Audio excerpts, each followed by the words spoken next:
Salutare, prieteni! Tema emisiunii noastre de astăzi este reprezentată de războiul în Ucraina. Invitatul meu de astăzi este Peter Zalmayev, care este jurnalist ucrainean ce trăiește în străinătate, care practic a început un turneu global pentru a le vorbi oamenilor de pe toate continentele despre războiul din Ucraina și despre consecințele sale, pentru că, așa cum bine știți, a început să scadă interesul opiniei publice din România despre acest subiect, care continuă să fie la fel de dureros. Atacurile Rusiei continuă, sunt oameni care mor în Ucraina și care au nevoie de recunoașterea noastră, iar cei care trăiesc acolo au nevoie în continuare de ajutorul nostru. Pentru a afla de la prima mână care este situația astăzi în Ucraina, vom discuta de acum înainte în limba engleză și vom afla amănunte interesante despre modul în care ucrainenii se luptă în continuare pentru independență, pentru libertate și pentru supraviețuirea lor ca națiune demnă de a sta în picioare și cu fruntea sus pe harta Europei. Thank you for accepting our invitation to talk about war in Ukraine here in Via Cluj TV studio. Pleasure. What is the situation right now? Well, I left Ukraine in September of 2024, and I've been on the road ever since. But as someone who still does a weekly TV show in Ukraine, of course, I'm very much connected with everything that is happening, and this is emotional roller coaster for Ukrainians who have been living in this for 3.5 years. It's not just a matter of the almost weekly drone attacks that Ukrainians have to go through, depending where they live, right? West Ukraine is safer than central or especially southern, eastern Ukraine. But it's also a matter of international support. And of course, with the new presidency in Washington, it's a decidedly mixed picture now for Ukrainians, right? One day, the leader of the free world, which by that I mean POTUS, the president of the United States of America, is supporting Ukraine and is saying that Ukraine has all the cards to win. Then he turns around and he says Ukraine has no cards, and Russia, and it would be lucky if Russia left it alone after it took 20 or 30% of its territory, etc. Right? So of course it does nothing to raise the morale and the fighting spirit of Ukrainians, both fighting on the front lines and behind the front lines. Right? It takes the will of the entire people to keep this war effort going. It's a tremendous undertaking, and Putin is counting on that he will win in this war of attrition. So this is a time where we cannot afford to lose any, allies. We cannot afford to lose this fighting spirit. It's an increasingly, difficult situation for Ukrainians, but let's not forget that this miracle is continuing. Ukrainians, 3.5 years later, are still resisting. And don't forget that Putin went into Ukraine thinking that it will last 3 to 7 business days. And 3.5 years, we're still here. I mean, it's easy to just get jaded and to not to lose sight of what is happening here, the kind of daily miracle that Ukraine and its allies are showing by resisting this monstrous aggression. You mentioned that the leader of the free world is the president of the United States. I believe that right now it's the leader of European Union or the leader of the United Kingdom, because our interview is recording in the same day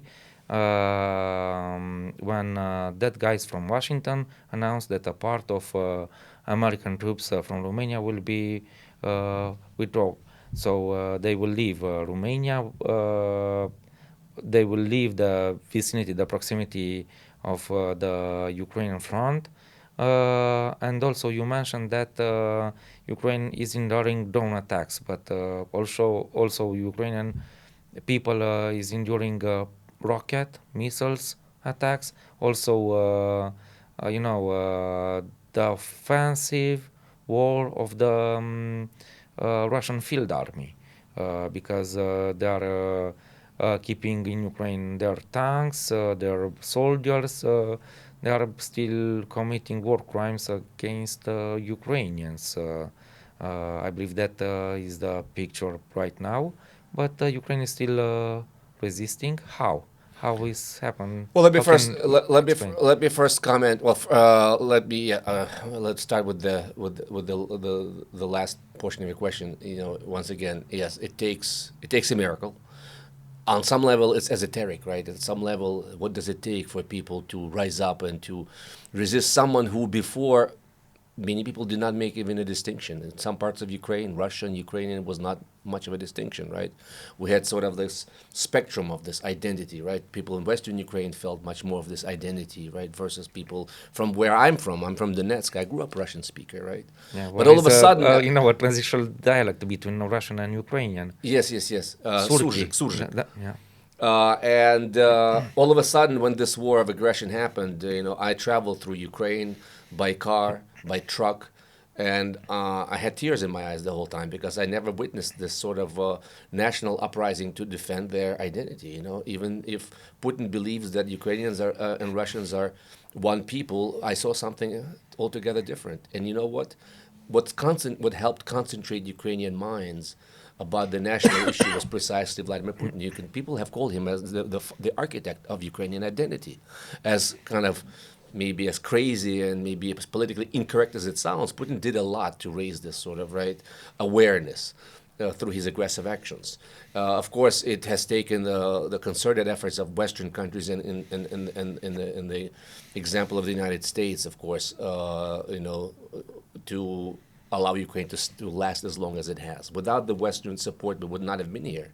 Without the ability to wage asymmetrical warfare that drones give you, and for a while at least, Ukraine has had an edge on drone warfare. Now it's losing it, Russia is catching up, but at least it allows, without the drones, we would not have lasted against the Russian tanks all that long, even with all the HIMARS rockets, etc. So there's several components to that.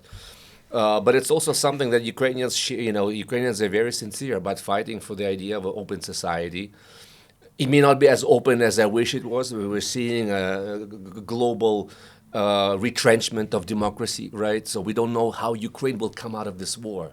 Once it's over, if it's over, and Ukraine is allowed to continue existing as a sovereign state, what sort of political identity will it have? Right? There's many questions. I want to believe Ukraine will be a liberal democracy, but liberal democracy is a very unpopular term these days, right? So there's many questions about that, But people do not want to live under Russia's control. Ukrainians do not want to turn into another Georgia or another Belarus. Ukrainians do not want to be dragged into Russia's war of conquest, which will surely multiply if Ukraine falls. After Ukraine, certainly Moldova, the aggression will come up close to the Baltic states, whether not necessarily outright, we don't know. I mean, they're under the umbrella of NATO. But when Europeans say that, aren't Ukrainians exaggerating the threat of Russia's aggression? Will Russia really declare war on Europe? Folks, it's already waging a war against Europe, right? Without any declaration of war, because they didn't declare war in Ukraine. They don't call it a war. If you listen to Lavrov, he will tell you, we never invaded Ukraine. We never violated the Budapest Memorandum. That's the recent pearl from Lavrov, right? They're living in this Orwellian make-believe reality, right? Ignorance is bliss and all these other things, So it's really, you cannot really reason with them on that level. But Europeans have to, and I think they do realize it, that the war is being waged already through subterfuge, through a campaign of arson attacks throughout Europe, assassination attempts, meddling in elections. Your country has gone through this, right? Process. Moldova just had a very close miss, as we say, recently. Poland, mixed bag, right? Hungary, Slovakia, Czechia, Czech Republic, Ireland, and we're very worried about Alternative for Deutschland and what's happening at the next elections in France, etc. It's throughout, right? The question is this really a tide or is it just a temporary kind of phenomenon, right? All of it is temporary, and all of history is cyclical. It's just a matter of how long the cycles. It seems to me that the cycles will be increasingly faster simply because we live in a much faster informational environment. But at the same time, this retrenchment is backed by a very different informational, Yeah, but there are victories like in Romania, in Moldova, and so on. There are There's victories, hope. so it's a mixed bag, right? It's a mixed bag. There's things that give you hope, and even with the Trump administration, it's not all black and white. As much as I don't like what is happening in the U.S., I see the country is inching towards, I don't want to say a civil war, but we are facing a serious existential crisis in America. Now I'm talking about as an American. I'm a dual citizen, so this to me is, and I'm a New Yorker. And in fact, I met Donald Trump in 2006. I rode the elevator with him in Too Trump bad for Tower. you. Huh? Too bad for you. No, well, he is what he is. But it seems like on Russia, it's also not so cut and dried. It's decidedly mixed messaging. Now we're talking about sanctions on Russia. They've been kind of postponed till November. But we are going through these emotional roller coaster, as you say. How are we still there? And it's not, of course, it's not easy. Ideologically, it's a very mixed messaging. I had a talk during my travels in South Africa with the Booker Prize-winning author Damon Galgut in a bookstore, famous bookstore in Cape Town, and we had a talk with him, public talk. And my talk was titled, "Promoting democracy liberal democracy in a topsy-turvy world." Topsy-turvy is like a world turned upside down, where I'm traveling throughout Africa. And the question is, who am I appealing to, and what am I appealing to if Ukraine and the Ukrainian war is associated in the minds of a lot of Africans as a proxy war of America against Russia? But with the new president, who is not a liberal democracy promoter necessarily, then what are we fighting for? Is he supporting Ukraine the same way that Biden supported as a liberal democratic ally, right? So in their minds, this is a war between white powers, and one of them actually supported Africa, and that I'm talking about the Soviet Union, etc. Right? So they're actually more inclined to support that side of things, but at the same time, they're still traditional allies of the U.S. But at the same time, U.S. cut off USAID programs. All these things create a schizophrenic environment where sometimes you just have to throw up your hands or shrug your shoulders, say, well, I don't have good answers to a lot of these questions. Maybe this situation is not only about the true independence war for Ukraine, but also it's about emerging European Union as a global leader. Maybe.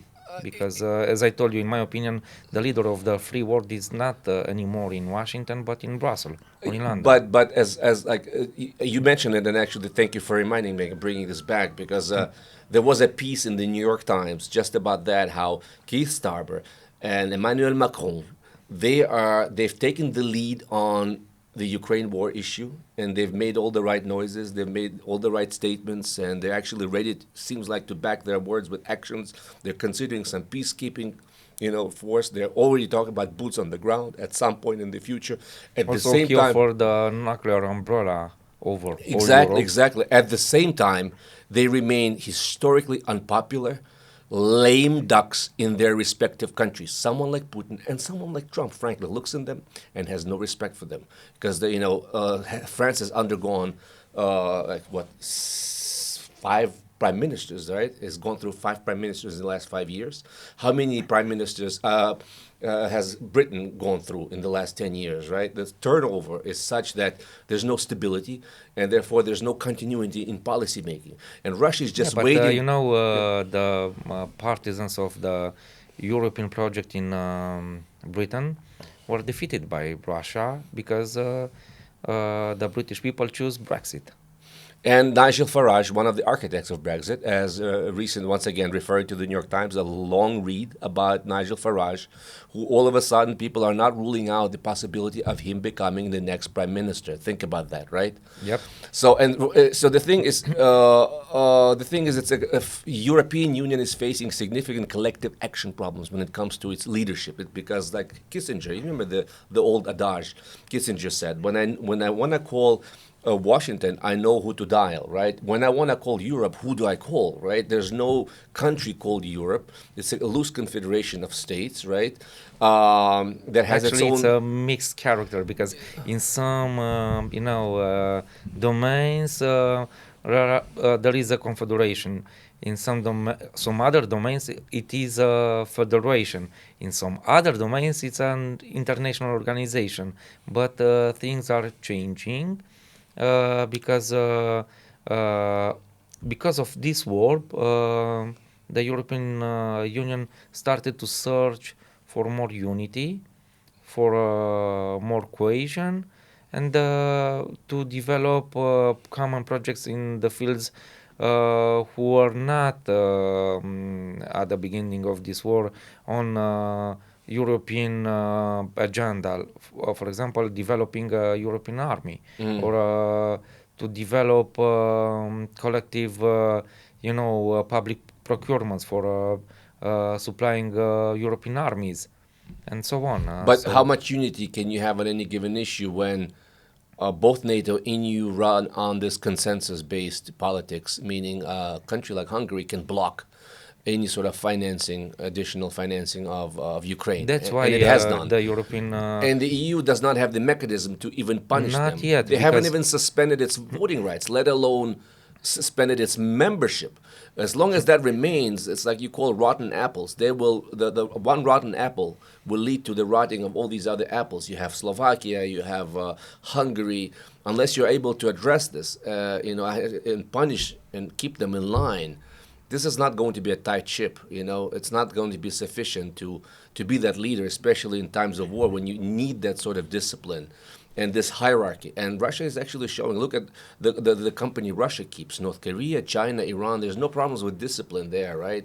And there's continuity. They don't face elections in any of these countries. Therefore, there's as terrible as it sounds, in times of war, that model can sometimes beat the other model of fractious politics. And one day a country was supporting Ukraine, and just recently we realized we can wake up and Romania is going to be no longer Ukraine's ally. We came very close to that, right? Just recently. Yeah, that's true. But the good guys won in Romania. Also talking about the European Union. That's why the European Union started a reformation process to address these kind of issues. Also, in Hungary, Viktor Orban is not feeling very comfortable because, with the elections also, coming yep. up. You don't think he'll be able to rig them? I don't know. He's got the system rigged, really, with the media, etc. I mean, I'm with you on that. I'm knocking on wood that he's democratically thrown out of office. He was before, so there is hope. Also, there are some changes in other countries because we know that the Russian economy started to collapse. So there will be not anymore a lot of money to finance extremism and Russian puppets all around the world. And in this regard, things can be changed in France, because without Russian money, maybe Front National and Marine Le Pen will not be so effective like they used to be. Also, Alternative für Deutschland without Russian money will not be so effective, and so on. No, I really envy your optimism. There's something to be said about it. We remember the zero interest 9.5 million euro loan that Marie Le Pen took from the Russians. Remember, that was before even 2014, I think. So the Russians were already supporting her way before the war in Ukraine started. Also, black money, black payments, and so on. And black subsidies. Now with crypto with Bitcoin, you can do all sorts of things. Yeah, but if Russia will have no money, maybe the Russian influence will not be so strong in different countries of Europe, including Romania, right? Including Romania, including Moldova, including Armenia, including other countries, because they try to finance a lot of people who were simply against Europe, against democracy. And they really they're actually very generous with the money. They throw money around like no one else does on these adventures abroad. You're right. But generally they failed. With very few exceptions, they failed. Even in Slovakia, there is a very strong opposition against the pro-Russian government, and they failed just because, a dictatorship can be much more pragmatic than a democracy, but eventually I believe that the democracy will win. It happened before in the Second World War, for example. Indeed. Yeah. So I want to ask you also about your because you became a globe-trotter. Yeah, you're looking at your pilgrimage. I'm looking like what you call a city madman, you know. In Russian is городской сумасшедший, someone who's just walking around and people are like, oh, there's the crazy cat lady and that's the man with the bracelets. I mean, yeah, you Ukrainians, you have bracelets. During the Second World War, Russian were wearing watches because they stole a lot of watches. These are not stolen, and these are from давай palton. all the countries that I've visited on this trip so far. This is my 39th country. I've been traveling 14 months on the road, and you see a lot of these as Maasai. This is from a chief in the island of Malaita in the Solomon Islands in Papua New Guinea. I visited almost 80 islands in the South Pacific.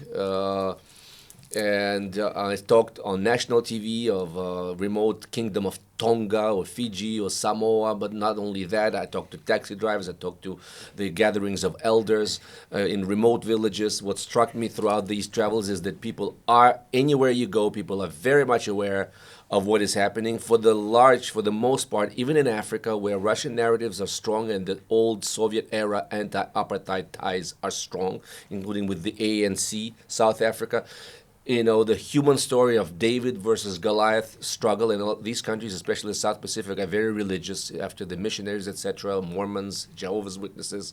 They see that conflict as the David versus Goliath, and there's a lot of natural human sympathy for Ukraine everywhere that I go. After 3.5 years, after this cynicism has set in, and a lot of these governments, like Burundi that I visited, like I said, South Africa, they're either openly supportive, or Zimbabwe, Mnangagwa, either openly supportive of the Russian government, and they participated in the Russia-Africa summit. Russia, like as you said, is spending a lot of money to keep African countries either neutral or pro-Russian, and that goes for you'd vote at the United Nations General Assembly and all sorts of other things. So Russia was spending a lot of money that Ukraine does not have. We are not on the same level with Russia when it comes to the ability to just pay, right? On the other hand, Ukraine has stepped up its game. Huh? Or bribe, yeah. I mean, most of the time it's both. If a Russian government, as it happened when I was in Namibia, officially declares opening of a nuclear energy cooperation agreement with Namibia, between Namibia and Russia, that means that people in governments are going to be, handsomely compensated for that, right? Parallel to the official announcement, there's going to be a lot of that as well. And still, Ukraine is stepping up its game. It opened 10 new embassies in Africa during this time of war. It's unprecedented, right? A country at war somewhere in Central Eastern Europe opening embassies on the African continent, Ukraine. They never really cared about Africa before. You can take a cynical, position that, well, it needs Africa's support and everything, but it's better later than never. And I've tried to amplify my country's voice I'm not presuming to say that I'm going to move mountains and shift, and lead to a paradigm shift in thinking, but one enthusiast like myself traveling in some country like Burundi, sometimes miracles do happen, and I've had a lot of access to these countries' people's hearts and minds. I've appeared on over 50 TV channels during this trip, half of them state TV channels, including in countries that normally support Russia. In Mozambique, I was on 5 TV channels. Thank God I'm conversationally fluent in Portuguese and in French and Italian, so I've been able to address these audiences in their language. Madagascar, that's French territory, Mauritius, Reunion Islands, Seychelles, etc., Burundi, Rwanda. It's not French anymore, it's Francophone. Francophone, yeah, Francophone. Thank you for the correction. And so, believe it or not, but when one has that sort of bugging himself or herself. And I used to be a missionary, a Christian missionary. I was a Protestant minister back in the day. A lot of what I'm doing is kind of reminds me of those days. It's mission work in a sense, and it's not to tell people what you should think, this, that, and the other. You have to be very careful when you travel in Africa. You're just another white man telling black people what to think. You have to put yourself in position of these people. You cannot come across as just another imperialist voice, imposing his views on these people. It's a listening tour, even more so than a talking tour. And I have a weekly program on Ukrainian TV, so a lot of this, I record interviews with people, what they think about this war, who they think is at fault, and if they sympathize with the Russian position, I want to hear about it, what their argument is, whence come their sympathies. So you can unpack, you have to take it seriously, you cannot dismiss them, you have to work with it, and so this is called a public diplomacy, called being an ambassador at large. One of our ambassadors in an African country called me, Peter, you are our kind of unofficial ambassador to the world. Special envoy. Self-appointed. No one appointed me. I don't get a penny from the Ukrainian government for disclosure purposes. I have a little bit of a support from a private foundation, and at least half, if not more, is my own personal savings, which are coming to an end, and I'll have to look for more funding. But once again, I'm not in any official capacity, even though I have been assisted all along the way by our ambassadors, including the brilliant Ukrainian ambassador in Romania. He was very helpful with contacts, and he put me in touch with the wonderful leaders of the Ukrainian minority in Transylvania, which has been a tremendous discovery for me.